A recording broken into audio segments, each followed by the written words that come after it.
大家好，Mr. Manso，今日會係打一個呢就係 SV 嘅 Mathematics in Action Exercise 5C Question 25. In the figure, ABCD is a square, BC is an equilateral triangle, and ACFE is a parallelogram. Part A, find angle CFE。好，第一件事呢，由於嗰個 parallelogram 呢比較難睇啲，所以呢我就 highlight 咗佢啦。咁我哋揾呢隻角 CFE 嘅，咁喺呢個 parallelogram 裏邊呢，其實我哋就係揾翻隻 A 角，咁啊叫佢做 theta 先啦。呢隻角有冇計呢？其實容易揾嘅呢隻角，點解呢？首先呢，我哋有呢個 equilateral triangle，咁即係話 BC 啊、CE 啊、EB 呢都係同一個長度線啦。咁由於 ABCD 係一個 square，咁所以呢，我哋仲有多另外3條線呢都會係等佢嘅。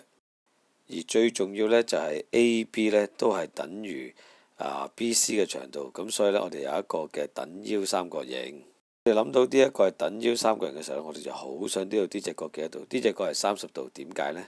因為呢一個係 equilateral triangle，咁嘅話呢，就每隻內角都60度，而正方形呢就會有個直角，呢邊60度，隔離咪30度咯。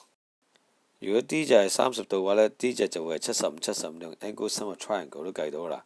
但係咁喎，呢一隻角 BAG 呢，其實就係45度。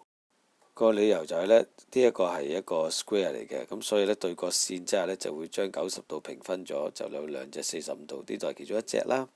好，咁我哋睇下點樣寫啦。首先你就要交代嗰個 properties of equilateral triangle 啦，有360度啦。跟住之後呢，就要講出咗呢，就係等邊三角形兩條邊相等啦。咁就係BE 就會等於 BC 啦。同一時間我哋就知道啦，由於佢係一個嘅正方形啦，咁 AB 呢就會等於 BC 嘅，咁得啦。大家都等於 BC 嘅話呢，咁 BE 呢就可以等於 AB 嘅啦。咁之後呢，我哋就透過90度呢，就去計到 theta 係30度啦。OK， 咁留意啦，嗰個角角 BAE 係會等於角BEA 嘅等腰三角形，第一個 base angle isosceles triangle 啦。咁嘅話呢，我哋呢就有3隻角，1、2、3，加埋180度，咁我哋計到隻 theta 就係30度啦。咁如果畫面上高呢，大家見到我 highlight 咗嘅平行四邊形呢，佢對角係相等嘅話，所以我哋求嗰隻角angle CFE 都係等於30度啦。理由呢就係 properties of parallelogram 啦。Part A 搞掂啦，睇埋 Part B。Does BE bisect angle AEF? Explain your answer。咁呢個都唔係好困難嘅啫。嗱，首先我哋知道啦 ，BE 就係呢條線啦，而角 AEF 呢就係呢一隻角。咁我哋知道呢邊係75度嘅，咁隔離呢邊呢，就其中一部分呢就60度啦。咁呢部分係咪15度呢？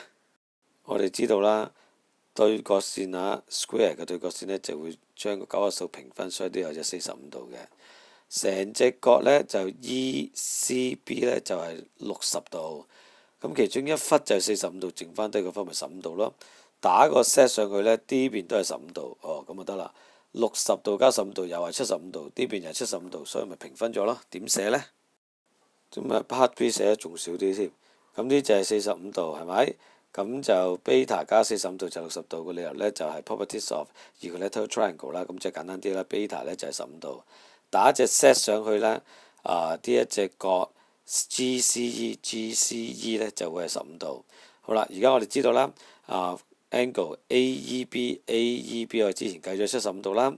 咁另外而家呢隻角 BEF 咁就係60度，再加15度又係75度啦。咁因為呢兩隻角都係15度，咁所以呢，B 呢就係 bisect 咗 angle AEF 啦。OK，咁多謝大家啦，拜拜。